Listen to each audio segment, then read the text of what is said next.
Why did you become a recording artist? I became a recording artist because that was all that was around me. I'm in a very musical family, born into a very musical family, a very accomplished musical family. My mom, she was signed to MCA Records before I was born. She was signed to a group called the Body Sisters, which consisted of my mom, and my two aunties. And they had a record with Ronald Isley. They redid Footsteps in the Dark. They were on Soul Train. And these are just things that I was seeing, coming up. My dad independently was always into music, had his own studio. So when no one was around, I was messing around in the studio. So it was just like something that I just grew up on, man. It was just there for me to attach myself to. Was it something you want to do on your own? Do they encourage you with the music route or the music career? Yeah, my pops, that's my manager. My mother, she does, the business side of things. And, we still deal with each other at this present moment when it comes to, how I move with the music. Is this your mom here to the side of us? Nah. Oh. Yeah, that's Sonya, that's my people's. She does the communication side of my independent label. Which is? Which is Street Noise. Yeah. And how'd you come up with that name there? Real talk, man. My dad, that was his label. And as I got older, my pops, he gave me the torch. And when he gave it to me, man, it was an honor because I seen so much that he did on the independent side of things.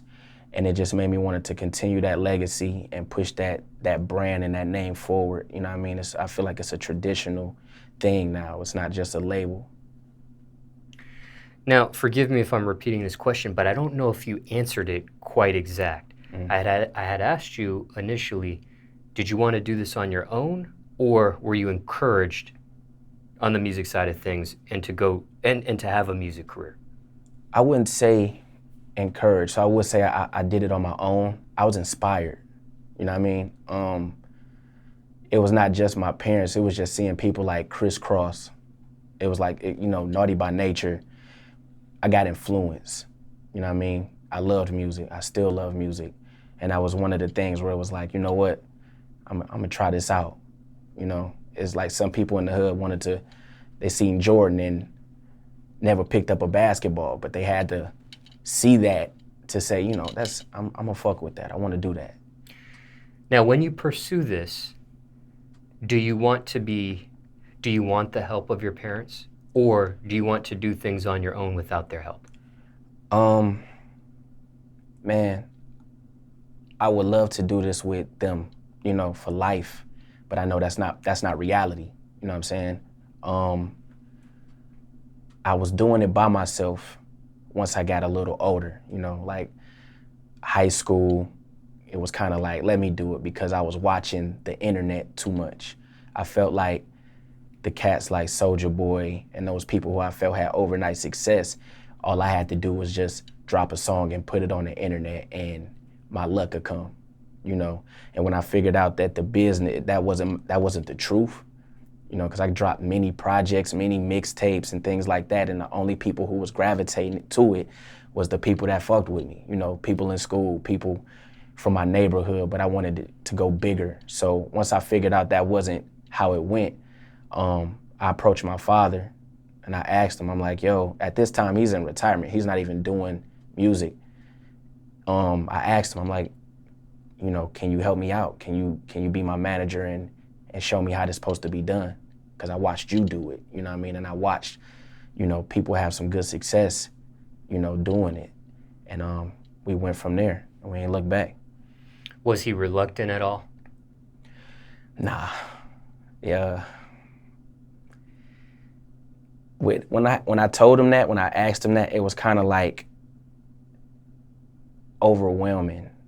He was overwhelmed, but at the same time, I could tell he was kind of like, if I get involved, your work ethic got to switch, and because my thinking was different, and I had to drop every belief I had when it came to what I thought could make me be, you know, successful in my career and pass him the ball, you know? And he taught me really how to be a team. He's still teaching me how to be a great team player. Care to share his name? We just call him Big G. And true or false, he was a tour manager for groups such as New Edition and Prince? Prince, that is very true. When I was young, I never understood that because when I would go over his house, he would have a big truck in the backyard, and it was a big black truck with the Prince logo that said Prince Tour. And I noticed he had the Prince jacket, but at this time, you know, I'm not listening to Prince, you know. But I later figured out, like, damn, this dude is on the road with Prince, you know, making shit happen. So that was crazy to me because I'm like a Michael Jackson fan. Prince, I didn't know too much of the music. But yeah, worked with many people. Mr. Al Bell from Stax Records, list of legendary people. And remind me once again, what's his role with you at this point? This is my manager, my business partner. And is it easy or hard to work with him? It's easy. My pops, he a different kind of dude. Like, you gotta understand him. You know what I mean? Once you understand him, you grow to love him. You know what I mean? He's a person that's really it is what it is, and it ain't what it ain't. You got to be up front with him. He don't play no games. You know, he don't believe in YouTube beats, all little things like that. Like, if you're an artist and you come around and you rapping off tracks that's not your tracks, he own you. He grilling you. Like, he a different kind of dude. But at the end of the day, he's a genuine person. Heart of gold, real dude. Does he give you any sort of leeway because you are his son, or does he treat you just like he would have treated Prince and other clients that he had? He treats me like a client when it comes to the music. I just got off the phone with him today, and he told me, what did he say? He said, continue to try to be different. Like, if he noticed something that I'm doing online or, you know, things of that nature, he'll call me and be like, man, stop trying to be these niggas. Stop trying to, you know. Now, granted, I don't feel like I'm being that way, but this is, you know, what he sees, and when he, you know, sees something, he brings it to my attention. So he always levels me out when I kind of get the moving around weird. Has your mother ever stepped in and said, you're taking it too hard on him? Let me rephrase. Yeah. Does your mother step in and tell her husband, your father, he's taking it too hard on you? Nah. And they've been divorced since I was about like 3 years old. But, you know, they still have a good relationship. But nah, she knows what my dad is capable of, you know what I mean? And, you know, it's not too much of that. Would you consider this a family business? Most definitely. In that case, if you and your father on the business side of things don't agree on something, but then he's also plays the role of your father-son relationship, does that hurt the father-son relationship? So if there's a rift business-wise between you, does that create a rift between you and him on the father-son level? Nah. I mean, we had our clashing moments, you know what I mean, where generational, you know, feelings got involved, where it's like, yo, Pops, I know this is what you feel is this, but this is what's going on, you know what I mean? And we'll go back and forth and things like that, but at the end of the day, he does his research. Once he'll have a conversation with you, we'll go back and forth, and then he'll go study what you said to him. And eventually, you know, we'll come to common grounds. We always find a way to bring it back to how do we continue to move forward and do what we need to do to get it done. Now, some children some children that are in the music business, that have parents in the music business, that have some popular name or role to them that they played in the music industry, sometimes they keep that quiet. They don't put that out in the public. It's something And it could be a variety of reasons why they do that. But in this instance, you are open about it. You are public that you've had your parents in the music industry, in the music business. Why are you open about that when some aren't?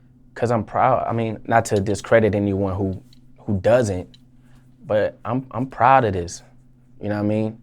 I'm proud of the fact that my mom and my aunties got a chance, you know what I mean, to do something that they love to do and take a major shot at it. You know what I mean? My mom and my auntie sung background for Stevie Wonder. You know what I mean? They sung background for Jermaine Jackson.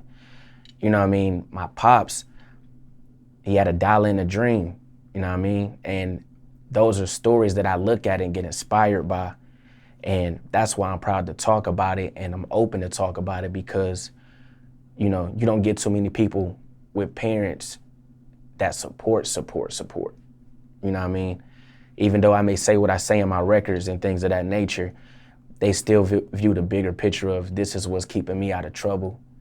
This is what's keeping me, you know, grounded, happy. You know what I mean? So that's why I talk about it, man. What do you want people to know watching this about, you know, the seed of a parent that was in the music industry or music business and their son or daughters in the music industry, music business themselves? I mean, go more in depth for me. Like, what do you mean? What do you mean by that? If there's anything to say about it.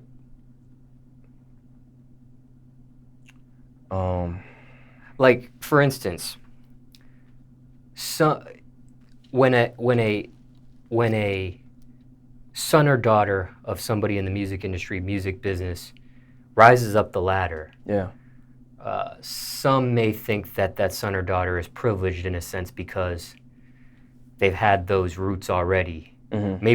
Maybe they have the upper hand when somebody that doesn't have those relationships are trying to do the same thing and not climbing on the ladder as far or as, you know what I mean? Yeah. They may use that as a cut down on that person. Oh, he's only popular because his mother or father is this. I've had that a lot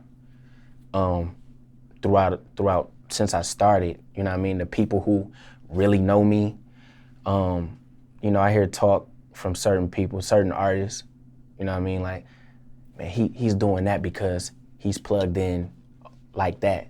And I feel like that shit is weird, you know what I mean? Because, like you got the cheat code. Yeah, I feel like it's weird because at the end of the day, I'm still grinding really just like you. You know what I mean? I'm not in that bracket yet that I want to be in, but I was just blessed. I don't want to say privileged.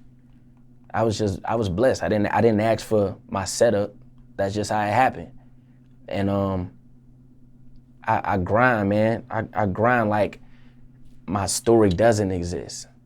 You know what I mean? I grind like that day one hunger, you know? And I still got a job. I still live a real life. You know what I mean? But I still go crazy with what I want to do because I got a vision that's just different. But I get that a lot, man. I don't even entertain it. What job do you have? I work in a plant. Yeah. Care to share where? Care to share what you do? What the role, position is? I push engines, dog. I make engines. Know how to build them from top to bottom. On the recording artist side of things, what genre of music do you consider yourself at this point? Entertainer. That's what I'm gonna say. I rap. I love music. If you go listen to my music, you gonna know where to put me. You know what I mean? But I entertain. It's rap, it's hip hop with an R&B feel. I can fuck around and go pop. I'm a DJ too, man. So being a DJ, it opened my ears. You know what I mean? Not to be just put in one box. I always stay in my lane. I got my sound, but it can vary. I'm an entertainer. Producer as well? Yes, sir. So give me the chronological history of how things evolved here. What started? Was it the DJ, producer, recording art? Give me the whole synopsis of that history there. Well, it started with rapping first.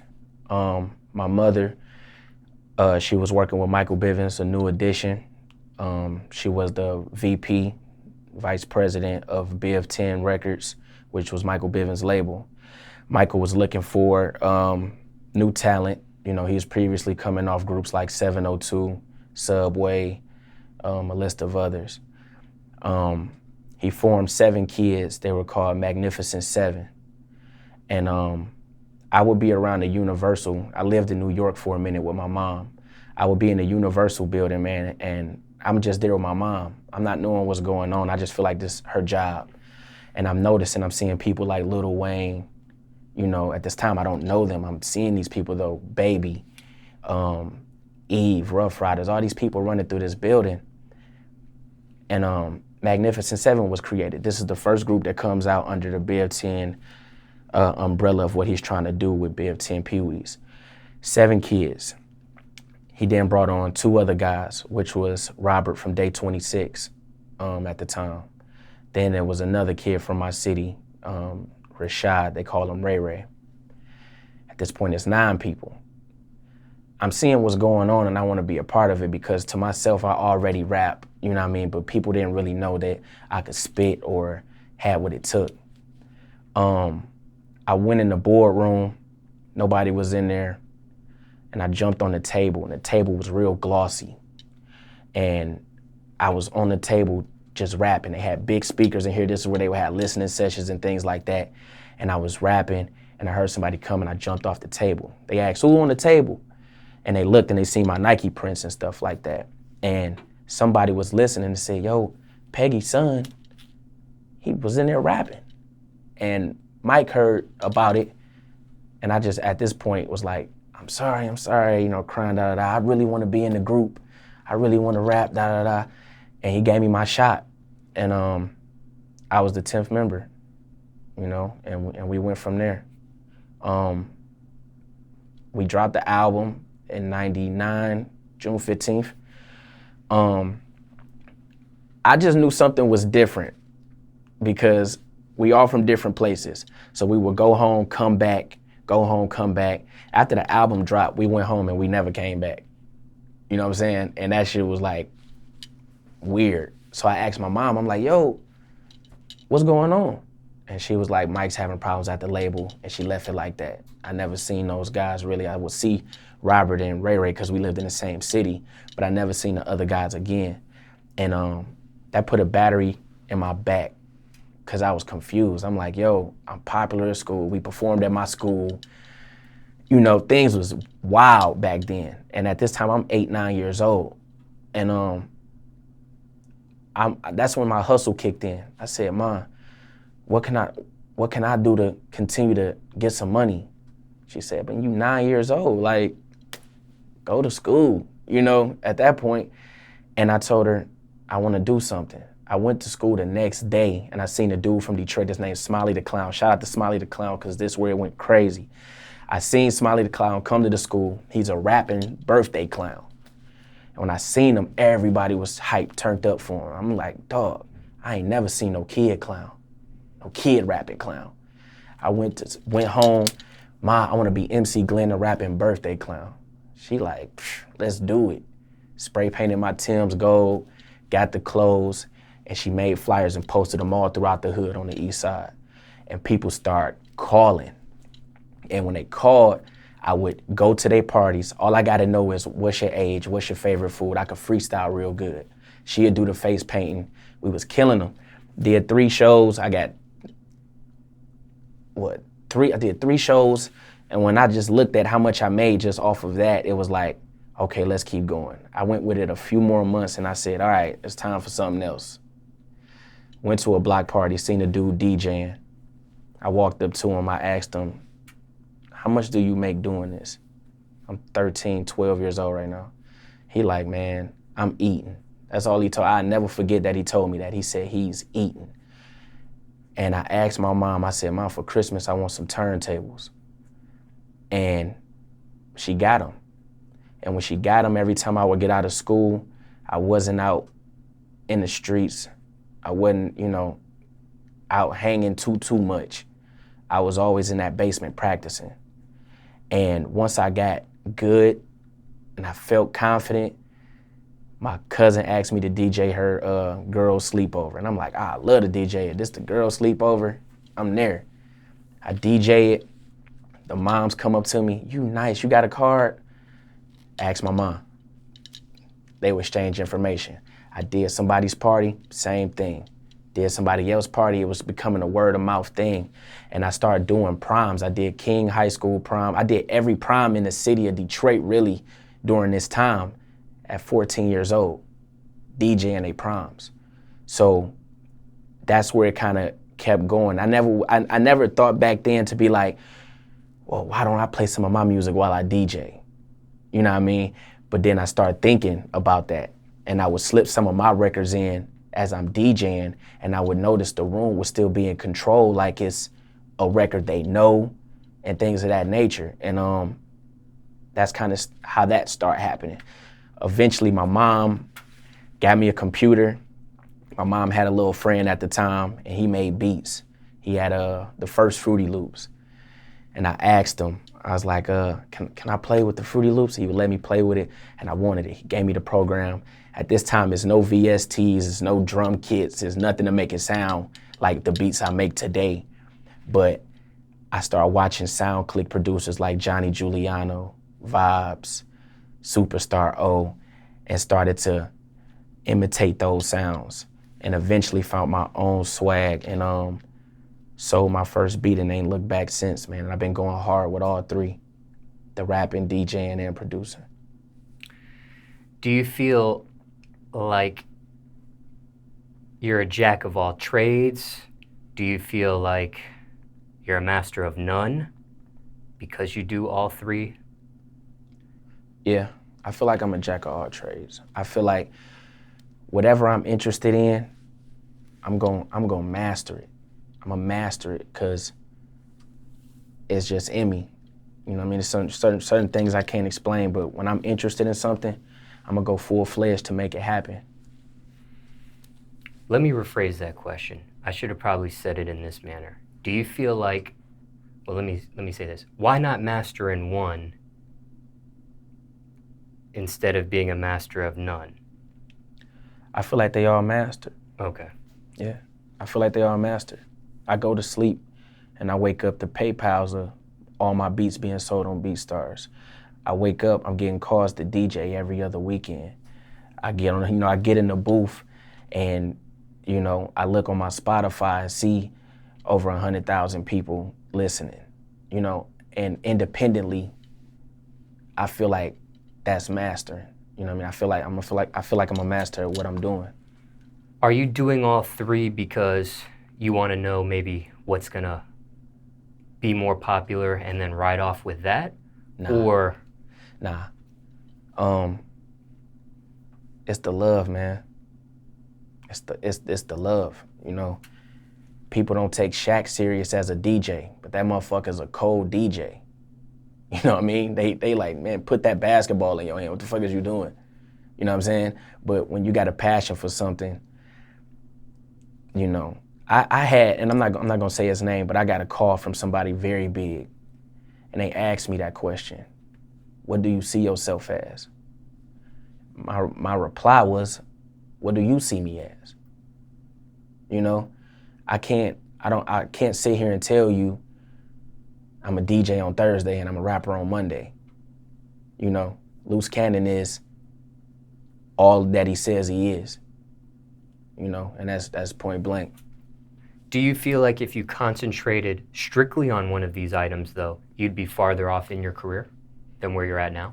No, because I parlay them all into one thing. Again, with my DJing, I get to take my music and it gets heard to other people. You know what I mean? I know how to market what I do. I know how to take everything that I'm doing and make it count for what I want done. You know what I mean? I've DJ'd for Big Sean before on a tour. I've done many different things, but I always want to bring it back to the brand of Looze Cannon. I really feel like it's all one. you know what I mean, on my end. You know, but some people may look at it just like that person asked me, what do I see myself as? They may look at it and it may confuse them, you know? And if it confuses them, that's fine. But I know when I do drop something, it doesn't matter if it's my raps, if it's my beats, if it's my DJing, that it's gonna sell, you know what I mean? And that's good enough for me. You know what I mean? It doesn't have to sell millions and trillions, but if I can wake up and go pay my bills, if I can wake up and go eat, if I can wake up and buy jewelry, buy clothes, and drive the car I want, I'm good. It used to be a point where I wanted to be more famous than wealthy. And it's reversed now. My train of thought is not trying to be the person that walks in, signs autographs, but don't have money or have nothing to show for it. You know what I mean? I see a lot of people like that who have the clout of, oh, you this dude, but they're not getting bookings, they're not closing deals, they're not doing things behind the scenes, you know, to make things really happen for them. How'd you get that Big Sean gig? Well, the Michael Bivins situation. Big Sean, he will always, a lot of people, I hear them have different opinions on Sean and how he moves in the city. I always watch Sean, and it was funny, when I got with Michael Bivins had a group at this time. I'm an adult at this point, I'm in my 20s. And he has a group called the Beano Boys. And I was the Beano Boys DJ. And we were in Boston at the House of Blues. Big Sean was on the card. Who else was on the card? Omarion, a list of others. DJ bumped into him and did a few dates. It wasn't nothing like world tour with Big Sean, you know. I know people like DJ Mo Beats and guys like that in the city, but it went down in a few spots, but never like an official Big Sean tour DJ. But, you know, I highlight everything I do and who I rock with. Was Big Sean the headliner of those? He was the headliner of those shows? Yeah. And was it just like shows locally around Detroit or in locally. Michigan? Yeah, locally. It wasn't, you know, me packing up and we on the road. It was in the city. How many did you do? 3. Did you want to be his personal DJ at one point? I would love to, but you know, you know, Mo Beats and those guys, that's the foundation, and I don't step on no toes, man. I was just blessed to be in this, you know, position to do anything of that nature, you know. Was this before Mo Beats became his official DJ? Yeah. Or was he already his DJ at that point and he just It was kind of like on and off. gigs? Mo Beats was on the radio a lot in Detroit, you know, so certain things will conflict where, you know, however that worked, but with, you know, my team, we made certain things happen, you know, out of those few times, but it never became a full-time thing. Did Big Sean personally express any interest in maybe having you become his personal DJ? Nah. Like, Big Sean's a quiet kind of dude, you know, real humble. Bumped into him a few times, like Aretha Franklin's funeral and stuff like that, but every time, he's quiet dude, but cool dude. In the Biv 10 situation, I want to respectfully ask you this. Do you think you were picked as the 10th member solely based on your talent? Or do you think that your mother had a role in Michael's business that you became a 10th member? What you just said. Of course I felt like it wasn't the talent, you know what I mean? I asked, you know, like, yo, this is what I want to do, you know? And respectfully, it's like, with all where we at today, a lot of the members are fathers, you know? A lot of the members are still into music, but I'm at a point where, you know, even they hit me up. We still talk to this day. We actually got something that we're finna do real big together. But they hit me up and said, man, we can't believe the shit you dropping now. We can't believe that you're at this point from where you started, you know what I'm saying? And that's enough for me, man. I feel like going through the processes, it it can make you or break you. I knew at that point in time that it wasn't about talent. I didn't even care if it was about talent. I wanted to be involved, you know? I wanted to be a part of something, feel like a part of something. And that's what it was. Taking an outside, looking at this perspective from the outside, is that fair? When you say that, what do you mean? Is that fair for someone to get in a position like that in that group based off the relationship of a family member? I can't say. I mean, I believe that they did see something in me just because of seeing me as a personality. Probably on record, they probably wouldn't know what I'm capable of or things of that nature. This is just my take on it. I felt like I was put in because, let's get it very clear. On the album we dropped, I was probably on the introduction. That's it. Every time we did a show, I would get on stage, y'all ready for the Biv 10 Pee-wees? Turning the crowd up. I was like the Flavor Flav, you know, of the Biv 10 Pee-wees. Hype man. The hype man. You know what I mean? I was that young dude. I was what they call me Dirty Glenn. I had a wild mouth. Like, say anything would come out my mouth back then. I was that live wire. So I believe that they saw something to say, well, let's play some here. You know what I mean? You probably can't spit like these dudes right now, but let's get him on this because we know who he is as a person. You know, I'm around these dudes every day. So, do I feel was it fair? I just feel it was a blessing. That's how I'm gonna answer that. You also mentioned your mother and your aunts were in a group. These aunts were your aunts on your mother's side. Yeah, her sisters. And for time reference, it's March 2021.